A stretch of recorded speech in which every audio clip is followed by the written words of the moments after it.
Hi, everyone.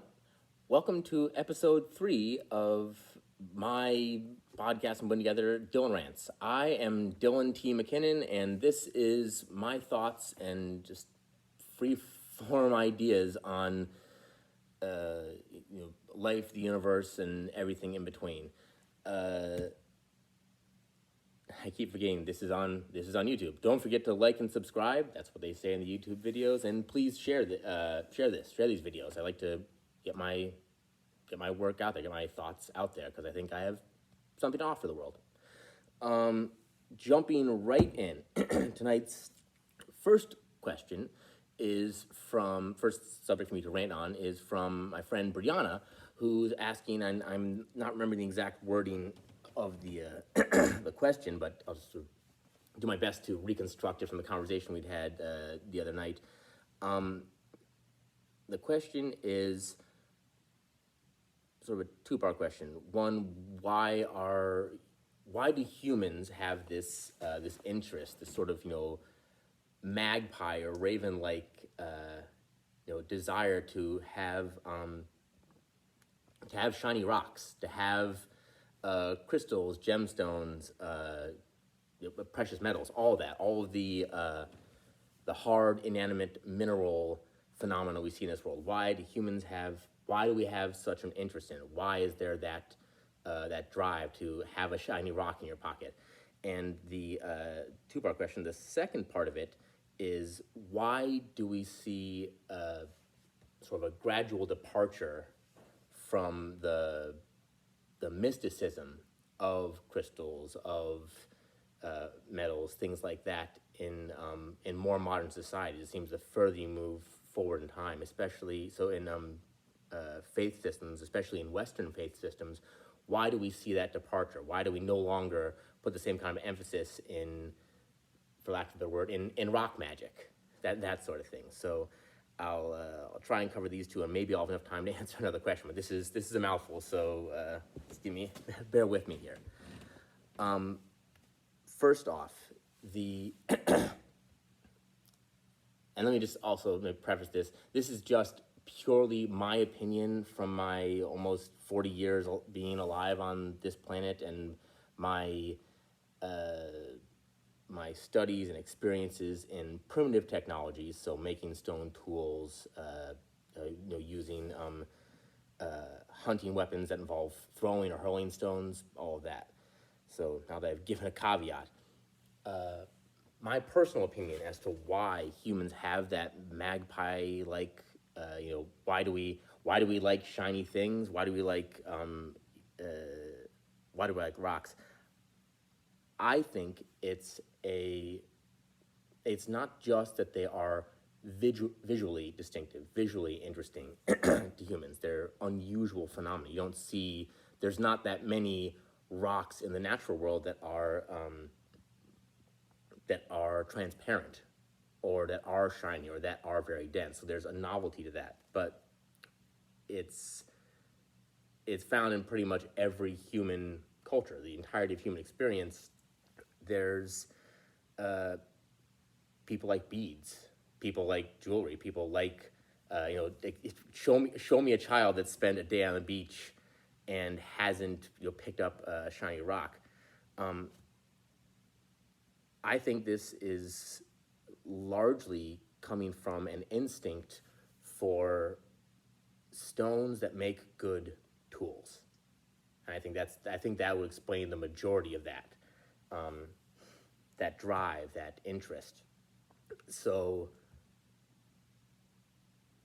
if you ever come across a rock that can take a polish, like a river stone that takes a particularly fine, almost reflective polish or sheen, you can tell two things about it. One, it's usually a rock that's tough enough to be rounded off and to be smooth is going to be hard.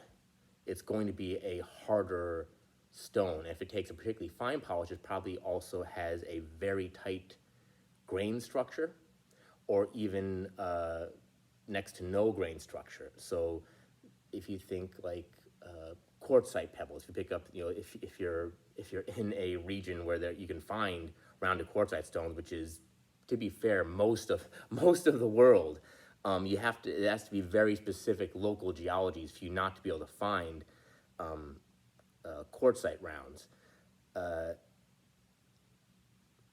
Actually, no, I'm going to take a step back here to what the actual, before I go into the geology or the mineralogy of the Picathere stone, I'm going to discuss the utilities. Maybe I'll cover the specific rocks here. I'll get back to quartzite in a minute. If you want to find a rock that will be good for throwing, a rock that has a good heft and is aerodynamic, you're going to want to find something that is something smaller and rounder and shinier. Is just going to throw better. If you figure whenever in thrown sports, so in baseball, for instance, the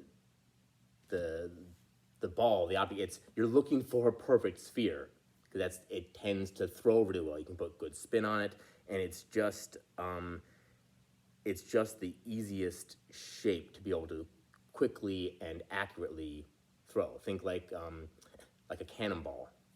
You want something that can, no matter how it tumbles, it's not going to turn weird in the wind. So just starting off that, if you can find any kind of rock that will have an aerodynamic shape, you're going to naturally be attracted to it. We have millions of years where this was really probably one of our best defense mechanisms from predators and from other hominids. So going back 3, 4, 5 million years, way early in human evolution, we see adaptations in the shoulder, we see them in the elbow, in the wrist, in the shape of the hand.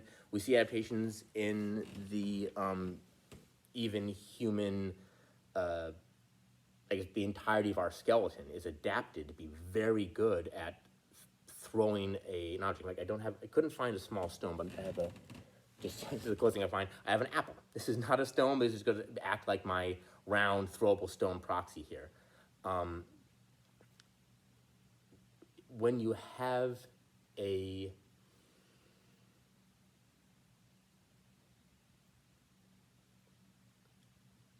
when you're dealing with very, very primitive, very ancient technologies, going back to our earliest ancestors, you don't see much evidence for thrown spears or even necessarily for thrusting spears. Now that's hard to really gauge because it doesn't show up very well. Wood doesn't show up very well in the fossil record, but we don't see any evidence of, say, stone tools that were used heavily for producing wooden objects. The wear patterns on the earliest stone tools aren't consistent with a sharpened flake being used to carve away at wood. It's for carving away at bone, hide, and sinew. So the earliest bladed technologies, as far as we know, were primarily for breaking down carcasses, for butchering. So we don't see any more advanced indications of wooden tools until further along, much more recently. So the only real defense mechanism we had was throwing rocks, and that sounds like, oh, how desperate, how scary for early humans. The only thing we had was throwing rocks, but a thrown rock is an absolute game changer. Absolute game changer. Humans are the only animals on the planet right now that can, even at a very early age, defend themselves by throwing rocks. There's been some recent evidence that there might be one or two other species that throw rocks. Topic for a whole other podcast. I'll get to all my different referrals eventually. I referred next podcast. But as far as I know, humans are the only animals that can really throw a rock, and it's a scary, problematic thing. So I figure if you think, just picture this: you're you're a predator in the natural world. You're a lion, and you encounter a 12-year-old human, like early adolescent. They're not full size. They're closer to the size of a chimpanzee or an Australopithecine, an early hominid, early human relative. Uh, Even if they had a pointed stick, a long, as tall as they are, taller than they are, pointed stick, as a lion, that's something you could work around. That's something you could negotiate, and get close enough and bat away the stick, and then get at the young human. Uh, if that young human has a rock in their hand, let's say an apple-sized rock in their hand, and their hands cocked back, and they have a few in their hands, um, if you're an animal that's familiar with what a thrown rock can do, you understand that this is a serious threat to you. So it's generally not worth for any predator to charge down a human that's locked and loaded with a stone. I'm trying to remember the statistics. I think it's like in Little League, the average Little League pitcher with relatively minimal training. They're not throwing rocks every day of their lives. The average pitcher can throw it. It's like I want to say 60 miles an hour. It's a really fast object. That's a serious threat. So there was a very strong need for us to be able to quickly, efficiently, unerringly pick an object that we could throw. So I think that it may not be as developed in people nowadays, but I think there's still that strong instinct of finding a rock with a good heft, a throwable object. I think that can explain a lot of our interest in heavy dense rocks, and also incidentally that ties into our interest in metals, precious metals in particular, because those were the first metals we interacted with. So the heft, I think that's where that's coming from. Is there's a built-in to humans sense of an object's material usefulness for being able to be thrown. So that covers that covers dense objects. As far as why do we like the shiny rocks? Why do we like the smooth, polished ones? Why do we like the transparent ones? Again, you're describing characteristics of rocks that would make good bladed tools. So you're talking vitreous minerals that don't have stones, that don't have much of a grain structure to them. So when you break them open, it doesn't look like brown sugar. It looks just like a smooth, glass-like surface. So obsidian, flint, chert, jasper, these are all beautiful stones to look at, and there's sort of that almost hypnotizing element. Ooh, look at that! It's shiny. Anything in the natural world, any rock that's shiny, if it can take actually reflect any amount of light, if you hit it hard with another rock, there's gonna be a sharp edge that you can skin a squirrel with, skin a groundhog, skin a deer with. I have broken down a good number of carcasses, butchered a good number of carcasses over the years, and I've found that literally the oldest tools, the oldest intentionally made tools that humans ever made was just a single flake of volcanic glass. Just if you have let's say a fist-shaped rock with enough of a ledge, you can hit it at an angle. This little sort of semicircular flake will come off of it, and the edge on that, yeah, you can absolutely break down an entire deer carcass. I've done it. It's actually one of the easier tools to skin and butcher a deer with. If you had only one thing, you can very easily get a razor sharp edge with, yeah, again, pretty much any rock that's transparent, any rock that's going to have that vitreous, that smooth, shiny surface. With an important item, if it's also dense, because there are a few minerals a few transparent minerals that are that don't make good stone tools. Crystal and salt doesn't make a good tool. It's not very dense. What's it? Selenite. I think it's a calcium. It's a calcium gemstone. Doesn't take very good heft. Now we still like the transparent or shiny gemstones, but that those two features. If you have a stone that is dense, it has a, I keep on using the word heft. I guess when you actually what I'm trying to say when I say the word heft is when you pick up a rock or something and throw it, hey, this has a good, there's that kinesthetic feeling. Like if you've thrown many objects, you feel like, oh, this is something that could throw well. This is something that you could also use as a tool for making another tool. Something that you want to use as a hammerstone is going to you're going to want something that has good heft, that feeling that you could heave, you could throw it.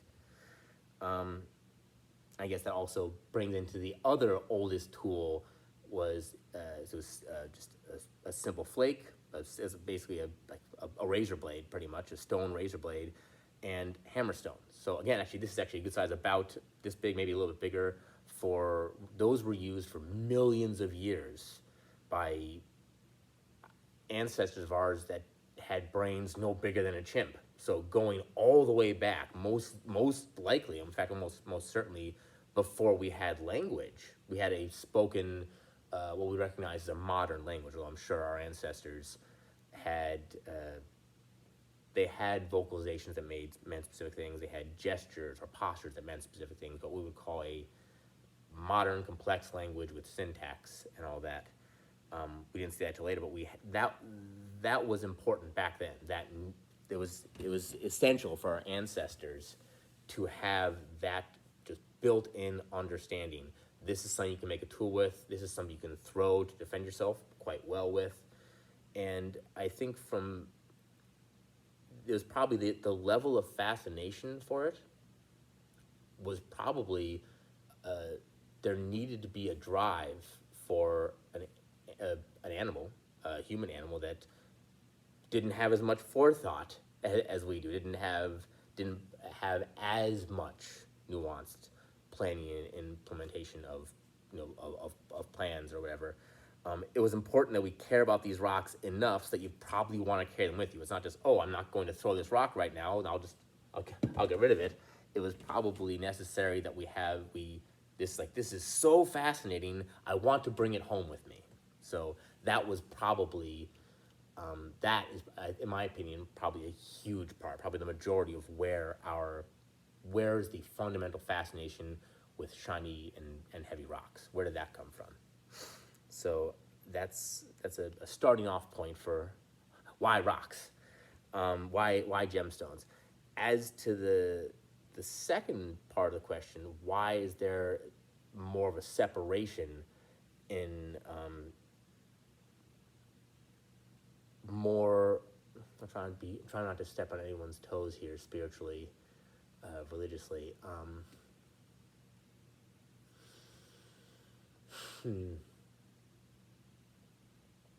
Why do we see less of an emphasis on rock magic? Why is there less emphasis on it? Why even in a lot of the the Western, the more Abrahamic faith systems, why do we see almost there's like a shunning, a pushing away from having a spiritual a spiritual connection with stones? That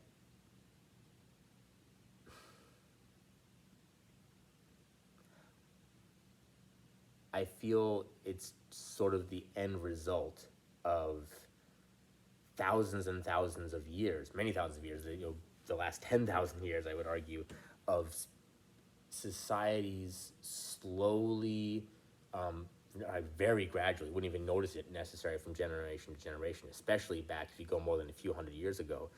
But there's been a slow trend away from the natural world. And I need to be I need to be careful with using that term natural. I don't like the separation, the idea that humans are in any way separate from our environment, separate from the natural world, separate from evolution. We're still very much so evolving. We're still exposed to plenty of naturally selective restraints, and we're still part of the natural world. We're still all the air we breathe comes from from wild things. A large end of our food, the vast majority of the fish we eat is all from wild things. So we're still very much a natural part of the land, the environment. But there's been culturally that separation, that which has not been highly modified from the natural world. So that which is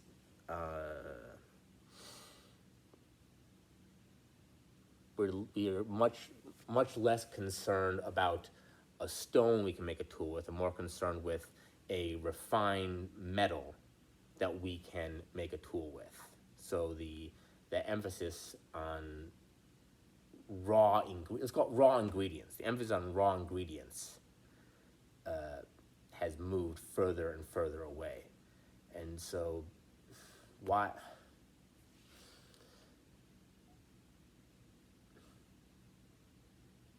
As for rock specifically, I think a part of it is just that when Western belief systems, faith systems, and belief systems encounter hunter-gatherer peoples, there are still hunter-gatherer peoples living in the world today. There are still people uh, that use stone tools, or tools made out of wood that they carve with stone tools. It's few and far between now. Metal is so ubiquitous in the world that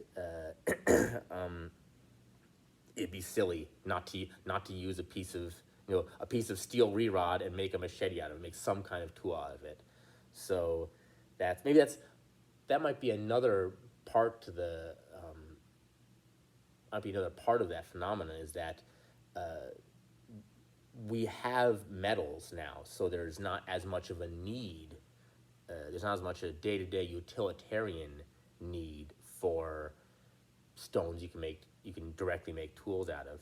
So whenever something no longer is directly important to your survival, it's no longer directly connected to your day-to-day life, your relation to it becomes a lot more abstract. You stop feeling, it's like, oh, isn't it nice that this rock is shiny, but I don't have any connection to the utility of that rock. So it'd be like having a grandparent who you know and love, but grandparent that cooks for you, a stone that you use to help make tools out of, or a grandparent that you know, but they never really cook for you. If you talk to anyone about their relationship to family, again, grandparents just happen to be an example. So many, you can say, what do you love about this, your grandmother or your grandfather or whomever? It's like, well, they love me and they tell me they love me. That's not usually the first thing. Is you say, well, I love how they would cook for me. I love that they're they were providing for me, and this is how they were demonstrating that. And so it makes it it's a much there's a much more visceral, a deeper connection to something. So once you stop being connected to the the utility, the meal your grandma when your stone grandmothers are no longer making meals for you, your relationship to them uh, becomes more abstract, and there's a further and further disconnect. So I think that's not the entirety of it. I think that's a huge part in why is there that disconnect with stone magic, with stone magic, stone medicine, the spirit of stones. Actually, no, one more thing I should cover. I have another question I want to try and start on here, but one more thing about the emotional, almost the interpersonal relationship with stones you can make tools out of, with the shiny transparent stones, is there's a theory about the evolution of the human mind, that earlier on in our evolution, the different parts of our mind that handle different things. This is part of our mind that handles, say, social interactions. This is the part of your mind that remembers plants. Here's a part of your mind that throws rocks, that sort of thing. There's a theory that sometime around 500,000 years ago, maybe less, 250,000 years ago, there was a shift in how our brains were structured and how they process information, so that we started to use the different parts of our brains to handle more than one thing. So how this relates to rocks is that a stone would have gone from just a thing that you relate to purely for its utility, purely for the heft or the shine of it, and we started gaining the ability to relate to it as a person.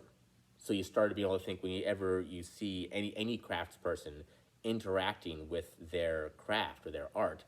I love watching anyone cooking. I love watching anyone who gets really involved in painting or songwriting. You'll see them talking to their work of art. You'll see a pianist talking to the music he's writing, like, do I want? He's not just talking about it. There's that connection. They're seeing, they're feeling, they're hearing the song as though it were a person. They're giving it a personhood.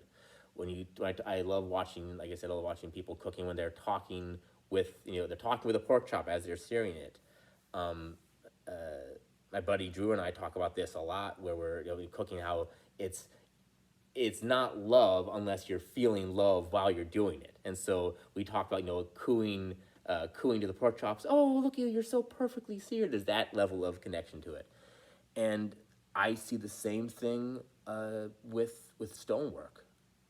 I've done a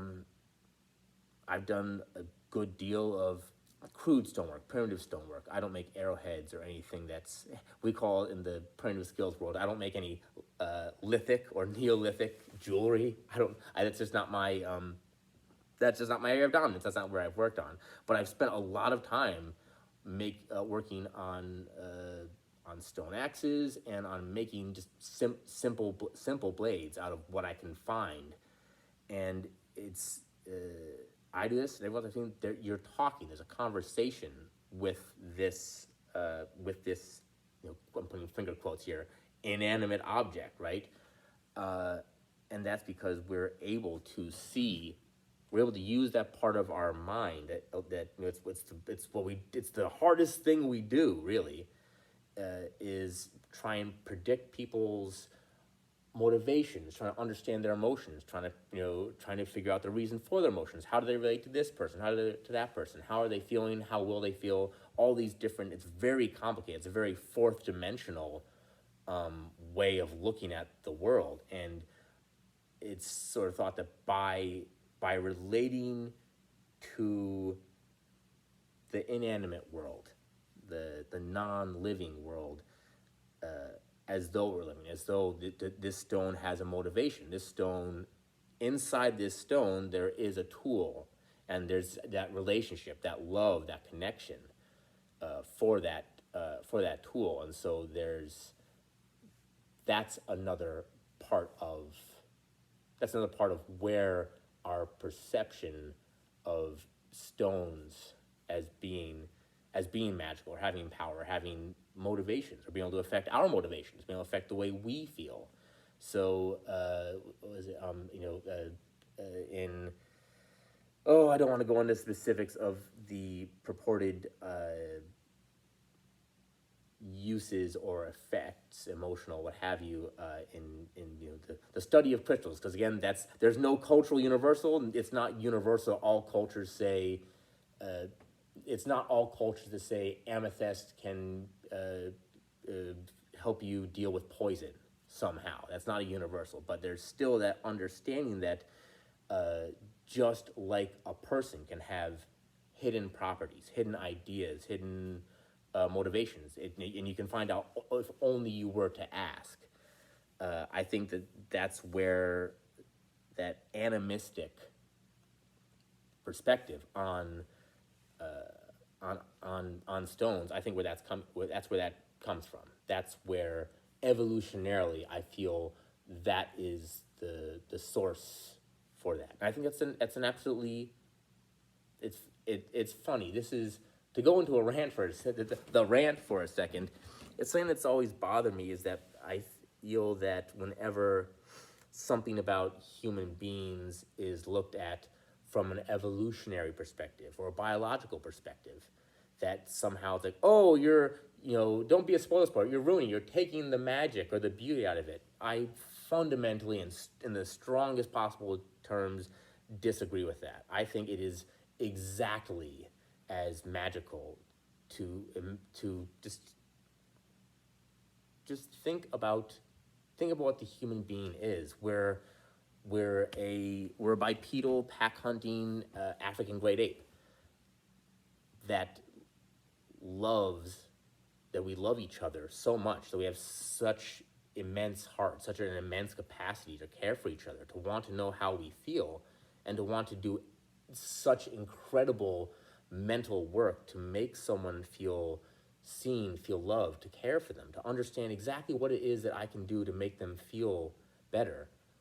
We are we're we're an animal that loves so much that that spills over into the rest of the world, that we're capable of loving other animals. We're capable of loving people who are not our family and can't do anything to care for us. Humans, I know, adopt. It's a very common behavior in humans, and it's an unusual behavior in the natural world. It's not most species that will just randomly adopt a foundling. It's incredibly common in humans. I don't know if there's a single culture where that is not a phenomenon. So we love the land that we live on, the rivers that we drink from, and we even love little rocks. How is that? How is that not a beautiful and wondrous and mystical reality to look at? So I think it's sad that we can't we're not doing that more. And honestly, I think philosophically it's lazy. You know, look, whenever we learn something new about the natural world, shouldn't that inspire us with wonder? Why is it that we have to like, oh no, we can't be that can't be the newfangled wonder. I have to have my my dad's wonder, or my grandfather's wonder, or my great, or someone's, some dead person's baggage. It has to be their wonder, not this new wonder.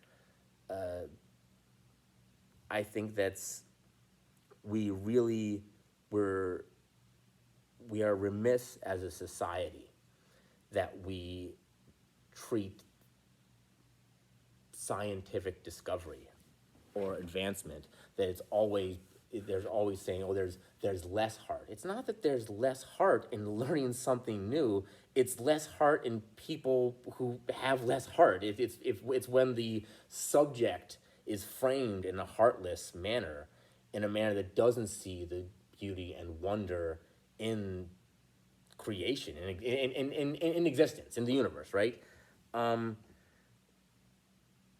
That's the problem. Not looking at things, not recognizing, hey, we're mammals. We're old world primates. We're African great apes. Why is it that should not be wondrous? Why is it that the transformation of one species to another over periods of time that we can't meaningfully comprehend? We had to invent numbers to try and even start comprehending how much time that takes. That is full of that is an idea that is full of wonder. Rainbows are just as magical to look at if you understand its light reflecting off of microscopic water droplets at different angles. Why is it that that understanding that, why does that not still fill your heart with wonder, with joy, with awe, before something that is greater than you? That's a yeah, it's just a bummer. This is why we can't have nice things. Is because we have enough uh, people who are insisting, no, it can't be new wonder. It's got to be only this old wonder. I feel the older wonder is threatened by this newer wondrous thing on the one side, and on the other side we have the scientific advancement that has to try and defend itself from a world of incredulity, of a world saying no, I don't want any more advancements. So it's I think both sides of the experience are a little defensive, and I think that's just tragic that we are not looking for more wonder, more mysticism, more beauty in newer discoveries. That we're not mining all this new information we have. You know, every new thing we learn about. I'm gonna stop my rant. Stop that rant right there. Yeah. So there's still obviously plenty of meat on the bone there to carve off. If anyone would like to hear me say anything more about that, please throw a question in the comments. Second question for tonight, again, big one. I'll see if I can keep this relatively short. Is from Christine, and she was asking about speciesism, which is it's the prejudice or othering of other species. And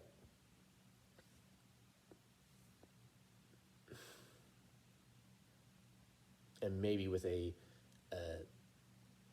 further refinement, it's sort of the intra-species equivalent of racism, of a of a systemic bias, and this is where it gets difficult because the language, the English language itself is difficult. The dehumanizing of others. In this case, it's this is I'm gonna have to invent some words for this. The dehumanizing of animals, and that's of course sounds like a contradiction in terms, but I'll tell you what I mean by that.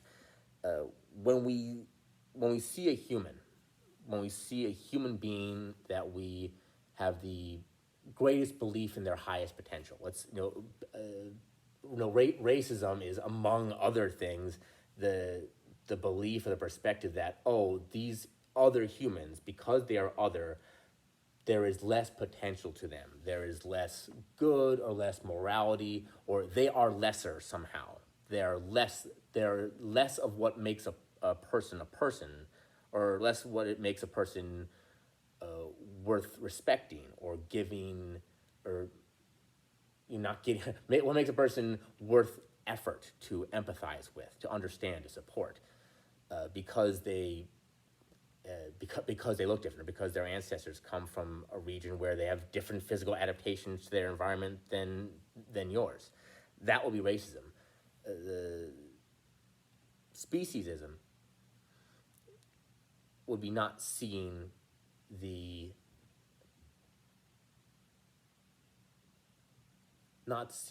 agency and the sentience and the right to exist, or the right to be the right to be respected, to be perceived, to be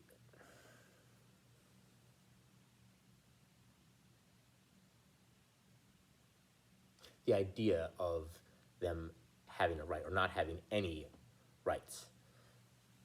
I think it's funny. I go back and forth about this with a lot of friends of mine, because this is one of my favorite hobby horses. We talk about the problems of people, people who, or societies who do monstrous things, treating other humans that treat other humans like animals, or treat other humans like inanimate objects, like things. I think that, for me, I think the issue is not treating or perceiving other humans as objects or things as much as it is our relationship with objects or things, or our relationship with animals. That very idea that there is that anything that you can interact with deserves no pause, no respect. It's, oh, this is just a go back to the stones. This is just a rock. This rock deserves no respect. I could do whatever I want to it. There is no how is the word I was looking for? There's no dignity to this rock. There is not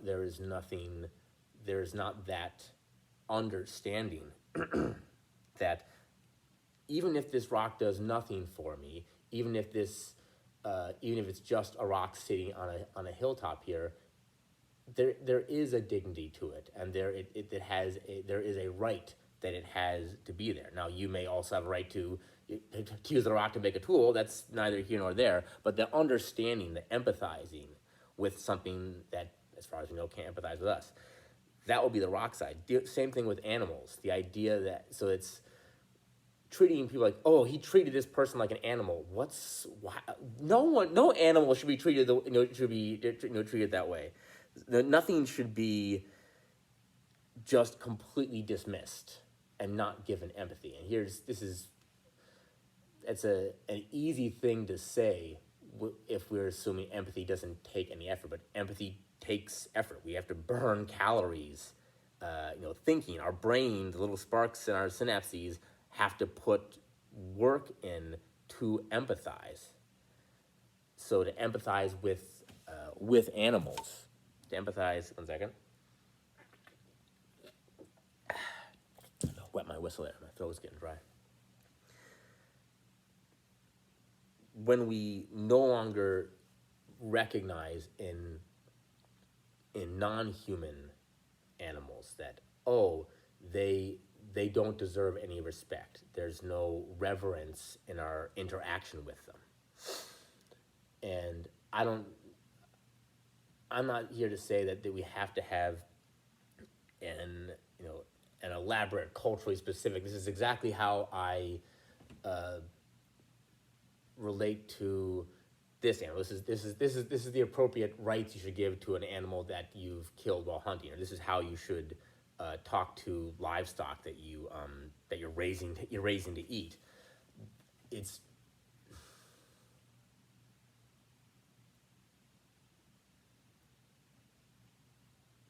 that it's alive, and no, this is one of the questions of like trying to find words to describe to people why you should be a decent human being. I feel like it should be self-evident that treating everything that's not you with a certain amount of respect.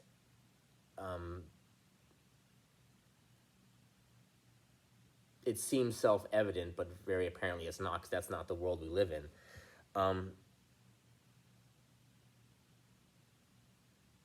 Yeah, it's just I got to keep coming back to it.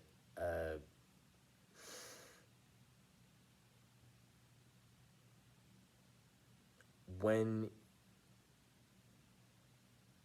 in my opinion, when you other or disrespect anything, the part of you that perceives that. So if I am disrespecting, if I'm not seeing the right to exist of a rock that would be really good to throw, the rock doesn't necessarily feel anything. I'm not gonna weigh in my animalistic beliefs in this episode, but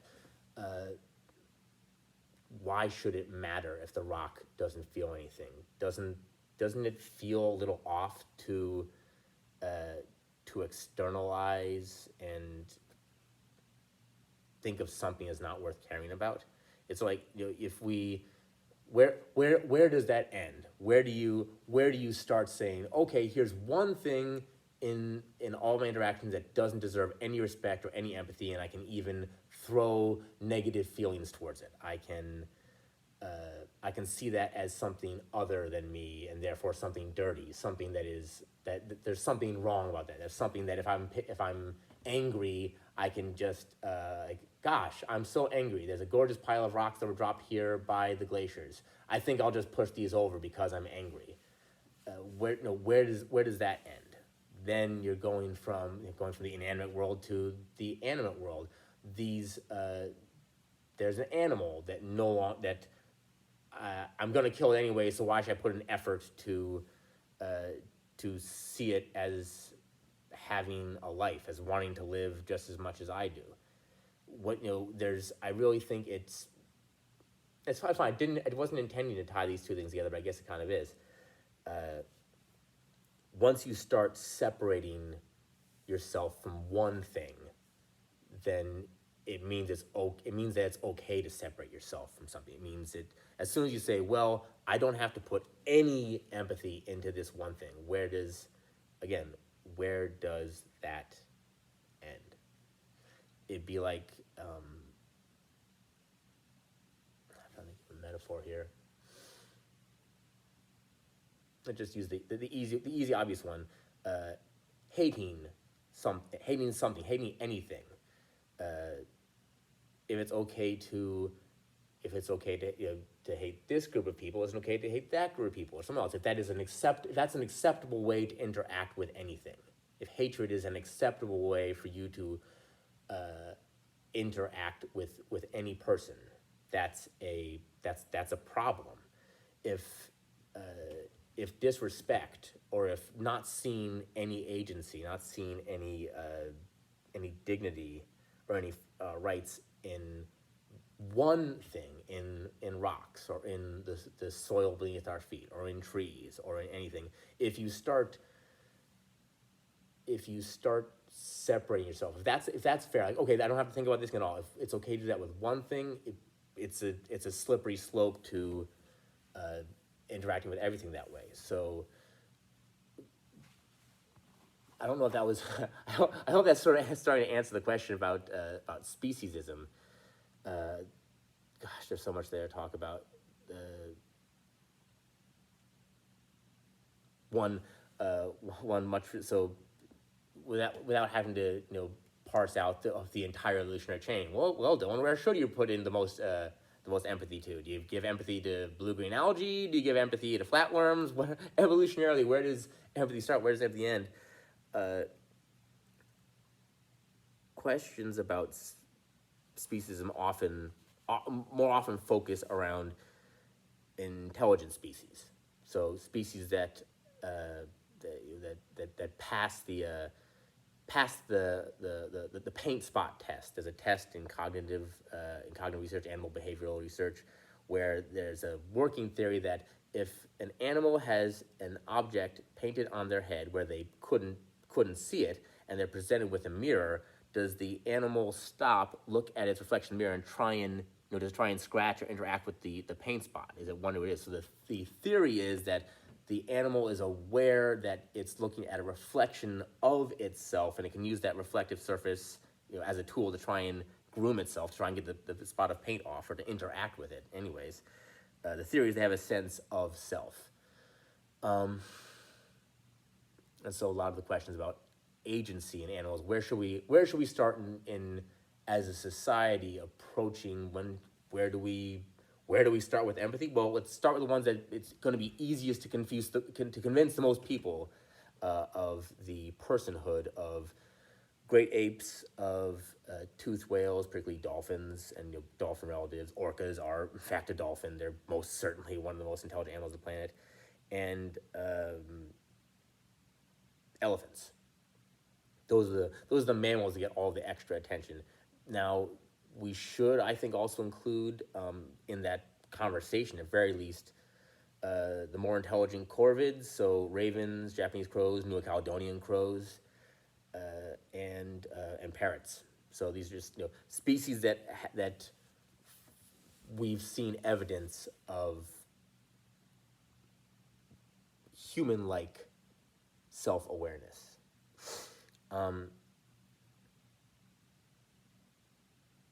And again, it's a weird and tough question. Well, how how do you start expanding as a, well, where will we even start as a society expanding our sense of personhood? Where do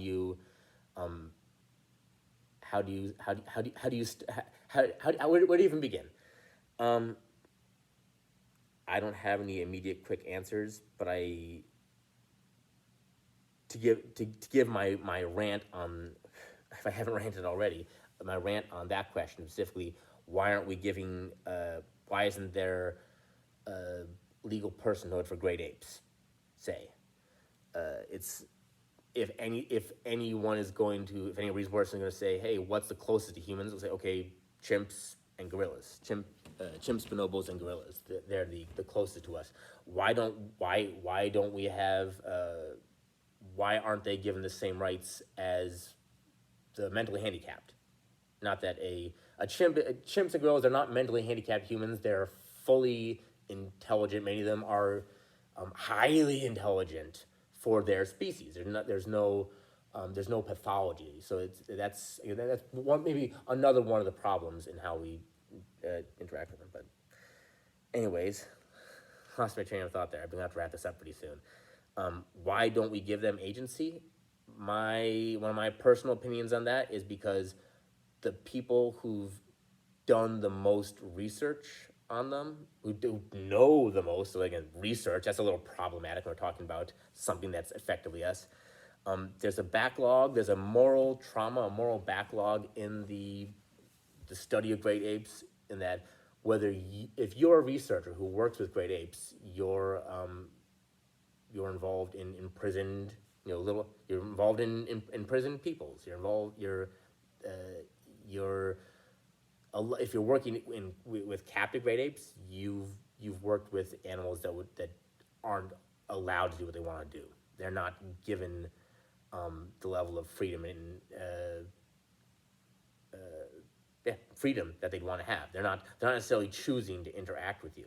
Now, this has gotten a lot better, and a lot of primate research has been moving more towards studies with wild populations. That's another topic. But let's say I was a primate researcher and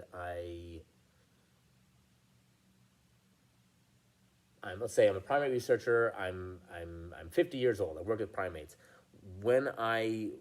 If I were 50 years old, when I went to college, then the professors who I learned from about studies about primates, or even more, not professors, mentors, anyone who 30 years ago who'd worked with primates, there's a decent chance you worked with someone that did things that if they did it nowadays, they'd be in prison. So we're all from a scientific and cultural standpoint, the people who would be the most qualified to advocate for great ape personhood are the people who know them and actually work with gorillas, work with chimps. Those same people have that backlog of, oh, but I've been complicit in this for all my life. What does that say about me? Or this person that I learned from, this mentor of mine, they framed them as, oh, it's just they don't feel anything. It's just a meat suit that makes noises. Those are attitudes that are going to follow you, and it's going to follow your a lot of the perspectives in your given field. So I don't know if I came to a point there, but I think I'm tired, so I'm going to finish up right now. Thank you so much, everyone who's listening. And again, if you have any questions or comments, please post them. And I'll see you next time. Bye.